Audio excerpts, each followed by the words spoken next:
As tensions escalate in the Middle East, Iran has made one thing clear: it will not bow to pressure. Despite a direct ultimatum from US President Donald Trump to reopen the strategically crucial Strait of Hormuz, Tehran has refused to accept any deadlines or conditions, further intensifying the ongoing conflict. Trump's warning, Iran's defiance. Donald Trump had issued a strong warning, giving Iran a strict deadline to reopen the Strait of Hormuz, a vital global oil route, or face severe consequences, including potential strikes on critical infrastructure. The warning came amid rising global concerns over energy supply, as the strait handles a significant portion of the world's oil shipments.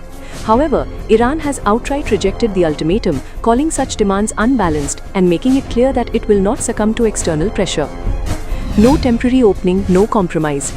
Even as diplomatic efforts continue behind the scenes, Iran has refused proposals that include even a temporary opening of the strait in exchange for ceasefire talks. Tehran remains firm that any decision will be based on its own terms and national interest, not deadlines imposed from Washington. Officials have also expressed concerns that temporary agreements could be used by the US to regroup militarily, making them wary of short-term compromises. Why Strait of Hormuz matters. The Strait of Hormuz is one of the most critical oil transit routes in the world, with a major portion of global crude supply passing through it daily. Its closure has already triggered volatility in oil markets and raised fears of a wider economic impact, especially for countries heavily dependent on oil imports. War, retaliation, and rising stakes. The standoff comes amid an already intense conflict involving the US, Israel, and Iran. While Washington continues to push for a deal, Iran has doubled down on its position, even warning of stronger retaliation if attacked.